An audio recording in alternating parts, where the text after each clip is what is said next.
Aquele videozinho tradicional, depois do jogo, falando e repercutindo a coletiva e também a zona mista do Fluminense, com fala do Thiago Santos. Aquele videozinho tradicional, pós-jogo, com a zona mista, né, repercutindo com fala do Thiago Santos lá na zona mista e também com fala e entrevista do Fernando Diniz. Eu peço para que você deixe um like aqui embaixo, que você se inscreva aqui no Raiz Tricolor. Nesse domingo a gente está chegando com um conteúdo bem legal aqui para você. Bem, vamos lá, tá? A gente começa o vídeo de hoje com uma fala do Fernando Diniz na coletiva. Eu perguntei para o Diniz sobre o Felipe Melo. Acabou desligando a luz aqui em cima, mas a gente segue. O Felipe Melo, o Fluminense vem até este momento, o Fluminense tem em seu score ali pouquíssimos gols sofridos. E a sequência atual são de 4 jogos sem sofrer qualquer gol. Acho que acabou a bateria aqui da luz, mas tá dando pra ver bem, né? A gente não sofreu gol contra o Paysandu, não sofreu gol contra o América Mineiro, não sofreu gol contra o Strongest, não sofreu gol hoje de novo contra o Atlético Paranaense. E aí, bem, Felipe Melo era titular em todas essas. Antes disso, a gente também não sofreu gol com o Felipe Melo em campo contra o Flamengo. Sofreu gol depois da saída dele no último lance do jogo. E antes disso, o Fluminense sofre um gol contra o Sporting Cristal, que para mim foi uma falha do Felipe Melo, mas para avaliação interna foi uma falta no Felipe Melo. E aí eu fui perguntar ao Fernando Diniz sobre essa evolução do Felipe Melo, do Fluminense dentro de não levar gols, né? De qual detalhe ele acrescentaria nisso, mas fui perguntar também sobre a questão física. Isso porque o Felipe Melo foi poupado na partida contra o América Mineiro pelo Brasileirão e ainda assim não joga 90 minutos. Em todos os jogos ele sai com cerca de 70, 80 minutos jogados e é uma mudança que acontece todo jogo. Não é comum mexer em zagueiro. E aí? Eu fui perguntar ao Diniz, será que isso não pode ser um problema no futuro o Fluminense entrar com um jogador que já é uma mexida certa? E aí o Diniz respondeu assim: tem uma substituição necessária dentro de algum jogo? Então, eu acho que eu vou aproveitar que você falou do Felipe Melo para reforçar um discurso que eu tenho já há muito tempo. As pessoas têm uma necessidade muito grande de arrumar culpado. Tentaram já desde o ano passado, começo desse ano, até antes da partida contra o Flamengo, encerrar a carreira do Felipe Melo. Muita gente. Então, muita crítica. Se você olhar pelo momento de hoje, críticas muito injustas. Como tentam fazer um pouco com o Thiago Santos. Muito provavelmente, aos poucos, o Thiago Santos vai... Só um cara que não entende futebol acha que ele entrou mal hoje, ou mesmo contra o América. Que aí o cara não pode errar. Então, assim, começa a crítica. Então, essa pessoa, o Arias pode errar 2, 3, 4, 5 vezes, o Ganso também, o Cano também. Mas o Thiago Santos, já vem, se ele errar uma vez, ele já passa a ser um jogador ruim. E o Felipe Melo, ele é tão bom que com 40 anos ele jogou a final com uma cruz nas costas e conseguiu fazer uma partida impecável e continua jogando de maneira muito boa. Ou uma hora ele pode errar como o Nino erra, todo mundo erra, uma hora ele vai errar e pode acontecer. Então a gente tem um ganho técnico, um ganho de experiência. Obviamente que o Felipe não é o mesmo jogador fisicamente que ele era 10 anos atrás, mas ele tem, tecnicamente, ele é muito acima da média.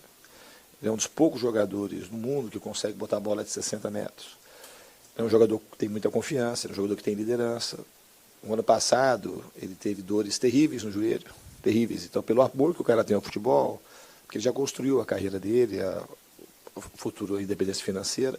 Então, pelo amor que o cara tem ao futebol, o cara queria terminar de um outro jeito a carreira. Então, ele é um cara que tem muito valor. Infelizmente, a gente precisa ganhar e o Felipe Melo jogar bem para a gente poder fazer isso. Porque senão muitos acontece de acabar do jeito que queriam acabar com a carreira dele. E espero que ele consiga, que ele tenha um pouco mais de folga também dos outros, que enxergue ele como o grande jogador que ele é um grande personagem do futebol. Então eu estou muito feliz por isso. Em relação à sequência, aí você fala assim da sequência dele, por que ele está saindo? Porque o Felipe Melo ele tem 40 anos quase, ele está muito tempo sem jogar partidas seguidas, a gente joga de uma maneira que o zagueiro é exigido para construir, para defender, então ele não fica numa situação, só ali quando ele jogava de 5, por exemplo, tradicionalmente até do Palmeiras, mais de ficar guardando a posição, então acabava correndo um pouco para frente, um pouco para trás, então ele está se readaptando a jogar de um jeito diferente da idade que ele tem. O mesmo vale para o Marcelo, de uma certa forma. Marcelo, ele jogou 3 partidas seguidas, praticamente foi em 2019. Então, assim, tem um processo adaptativo do jeito da gente jogar. Então, o que aconteceu com o Marcelo já foi um feito maravilhoso. As 3 partidas que ele jogou sequencialmente foi determinante também para o nosso título. Então, são jogadores que a gente precisa fazer a leitura e saber se a gente quer jogar eles com sequência.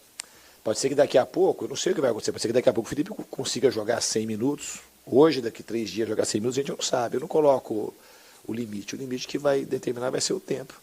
O tempo que vai mostrar quanto que o Felipe aguenta e quanto que ele não aguenta. Em relação à sequência de não tomar gols, o sistema defensivo, claramente são todos jogadores.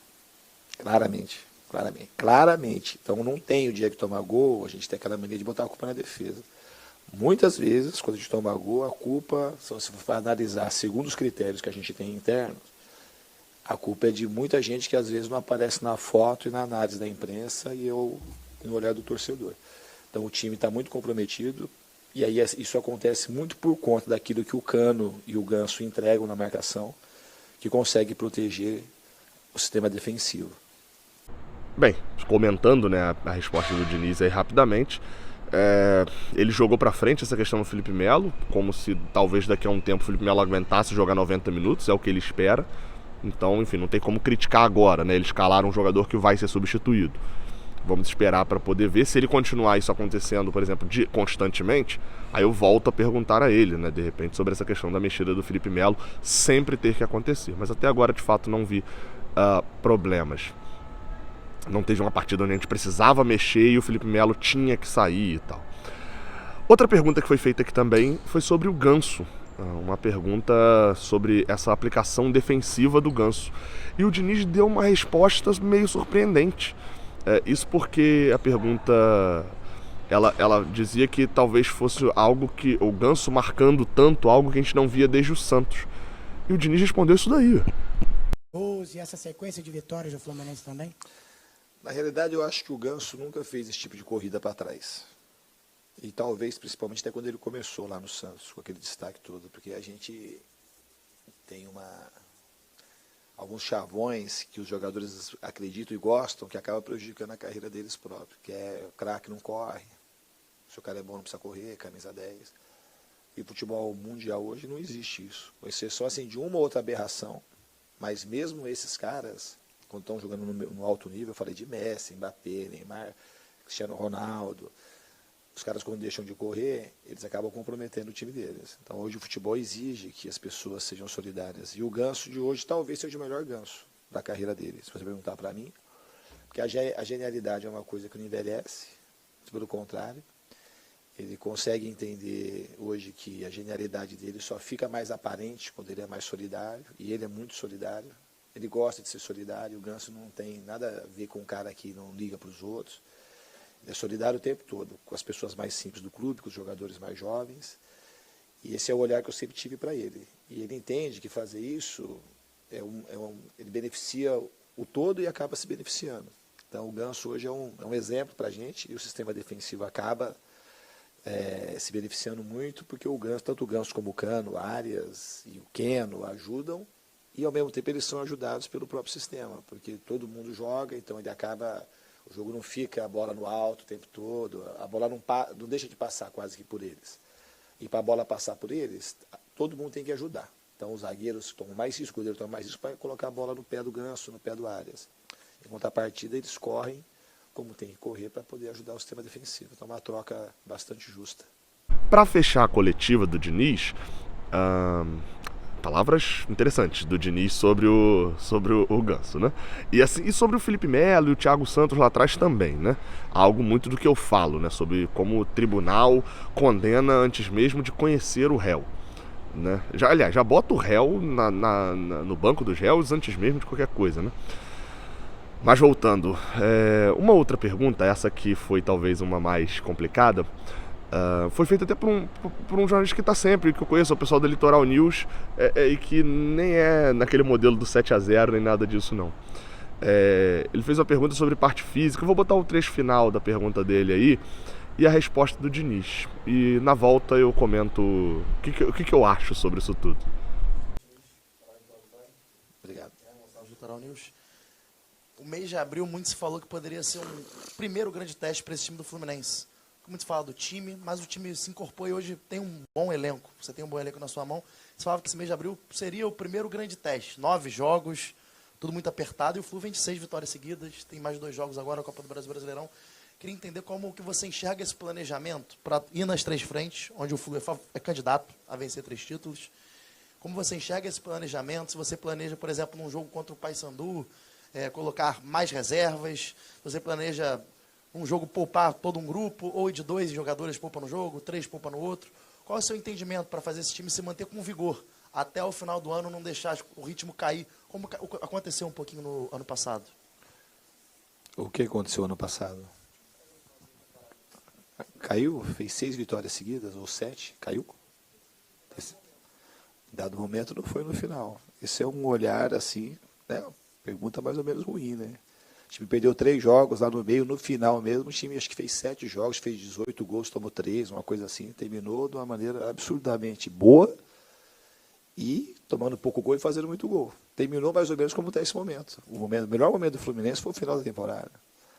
Então essas coisas da gente achar, a gente parte de um pressuposto que é tudo mais ou menos igual. Então assim, a gente tem que poupar. O ano passado, por exemplo, independente se a gente poupar agora, eventualmente o resultado não vir, os resultados eles vêm não vêm, não é por conta de análises fáceis. O ano passado, por exemplo, eventualmente, se o Fluminense teve 3 derrotas, e depois que teve as 3 derrotas, o time praticamente foi o mesmo os últimos 7 jogos. Acho que venceu todos os jogos, se não empatou um contra o Botafogo aqui. Foi uma coisa assim, não lembro direito os dados, mas foi uma arrancada ótima para terminar em terceiro. Se eventualmente o Fluminense não ganha, alguém ia falar que é porque o time não poupou, porque é uma coisa que é uma norma. Tudo que não é a norma, se dá errado, a gente tem a mania de poder cravar e fazer críticas, às vezes até muito ofensivas. Eu não sei, eu já falei na pergunta anterior, eu não sei se a gente vai poupar ou não. A gente vai conversar com os jogadores, ver quem tem condição e vai procurar fazer o melhor para o Fluminense. O ano passado, a gente praticamente repetiu o time o tempo todo. Pouquíssimas lesões. O Fluminense hoje tem um jogador no departamento médico, saindo do departamento, já não está mais no departamento médico, está na televisão, que é o Martinelli. Um jogador, por conta de lesão. E a gente tem essa rotina, a gente não roda tanto o time, mas se a gente achar necessário rodar, a gente vai rodar o time que a gente tem o elenco. A gente tem que botar, na minha cabeça, botar os melhores jogadores possíveis para a gente conseguir vencer jogos. O Paysandu, a gente tem que respeitar o Paysandu e vamos respeitar no limite máximo. Quando você falou assim que a gente tem chance, os times assim têm chance de ganhar, a gente vai entrar para vencer as competições. E o que eu falei aí que repercutiu, o time falou assim, a chance da gente ganhar alguma coisa é a gente continuar trabalhando e se esforçando muito. Porque se não esforçar muito, a gente não tem chance. Então a gente depende de muito trabalho, de muito esforço, de muita solidariedade para a gente poder conseguir brigar nas 3 frentes. O Diniz ficou pistola no início da pergunta, e ele tinha razão. Eu até comentei depois aqui com o repórter, eu falei, cara, sua última frase te quebrou, né? De falar que o time foi mal na reta final do ano passado. E eu tava até nos últimos 6 jogos lá, que o Fluminense vence todos nos últimos 7, né? Empata com o Botafogo antes. Eu até tava nesses jogos e tal, e de fato o Fluminense teve uma evolução muito grande. Essa queda, talvez, que ele fala do final do ano, na verdade foi no meio do ano, né? As derrotas para o Atlético Goianiense. Eu acho que é América Mineiro em casa, Atlético Mineiro fora e Atlético Goianiense. Acho que é essa a sequência. Só que aí acho que, não sei se tem uma vitória aí no meio, vitória contra o Avaí, acho no meio, sei lá. Mas é dentro da sequência aí, de fato o Fluminense foi mal. E aí ele falou, não, pô, foi a última frase e tal. O Diniz se irrita muito quando pergunta da parte física. Já deu pra ver. Qualquer pergunta... E assim, beleza, eu entendo que de fato tem ótimos profissionais, né? E faz sentido realmente ele se irritasse, porque tratam tudo uma coisa muito científica, muito decidida, muito estudada, como uma opinião de me parece que e tal, nossa opinião de achismo. Enfim, até agora a questão física do Fluminense, eu mesmo fui um crítico do início do ano desse negócio de poupar o time inteiro, né? Eu falei, cara, poupar o time inteiro, eu quero ver o time, eu quero ver a evolução do jogador que está no banco junto com o jogador que tinha o titular. Não era nem por questão física, era mais por uma questão de evolução do jogador mesmo. Mas a gente tem que reconhecer, a parte física do Fluminense hoje está voando. A gente tem poucas lesões, não tem nenhum lesionado, como o Diniz falou. Querendo ou não, isso é uma verdade. Thiago Santos falou na zona mista. Vamos ver o que o Thiago Santos falou. O áudio tá um pouquinho ruim, né? Porque ele não foi gravado por mim, né? E não foi gravado com fim de estar aqui, né? Num vídeo, etc. Foi gravado pelo Alexandre, repórter do UOL. Muito obrigado, Alexandre, por sinal, por me ceder o vídeo. Então, tipo assim, ele não se preocupou tanto com o áudio, tá? Ele só queria mesmo pegar o registro do vídeo ali pra depois colocar na matéria dele em texto, né? Mas dá pra entender legal o que o Thiago Santos fala. Ele foi perguntado sobre essa questão dos problemas da torcida na chegada dele e sobre o Diniz, sobre essa escolha. Vamos aí. 2 declarações dele em sequência. Acabem com a carreira de jogadores de uma forma geral e que ele conhecia muito bem você. Então ele colocou toda a confiança ali dele em cima de você. Eu queria que você passasse pra gente como foi pra você esse processo, olhar pro de fora pra dentro, mas sentir o apoio que você tá indo de dentro pra fora. Eu já sabia que ia chegar com uma certa desconfiança, mas no futebol é como qualquer trabalho, tem que estar feliz para trabalhar e dar o teu melhor. Então acho que aqui eu estou me encontrando, estou tendo a felicidade de estar jogando futebol. Então acho que, como eu falei, qualquer trabalho você tem que estar feliz no lugar de espetáculo, senão você não consegue reagir, você não consegue dar o teu melhor. Então o Diniz, no primeiro dia já foi no hotel me buscar, falou que contava um monte comigo. Então, quando você está num lugar que você sente em casa, é claro que tudo tem a melhorar, tudo tem a crescer. E é isso que eu busco também aqui.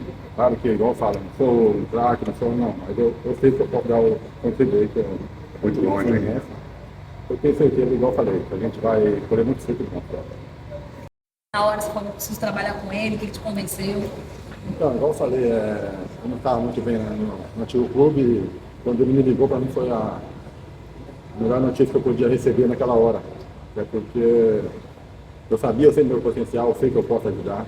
Então, quando ele e o Fred me ligou, para mim... Fred também? O Fred também me ligou. Foi com a mulher, vamos morar no Rio de Janeiro agora, vamos trabalhar com o Diniz. E, como eu falei, estou muito feliz mesmo. O que eles falaram de você? Não, falou que eu não merecia estar passando por aquilo, que ele me conhecia já de jogar contra, o Diniz e a gente trabalhar muito contra. Não merecia estar passando o que eu estava lá. E eu fico feliz de saber que tem gente que aposta em mim, tem gente que gosta de mim. É por isso que eu venho aqui e dou o meu melhor. Obrigada, Thiago. Então é isso. Finalizando a cobertura aqui. Eu tô no sábado, vocês já estão no domingo. Tamo junto. Até a próxima. Valeu!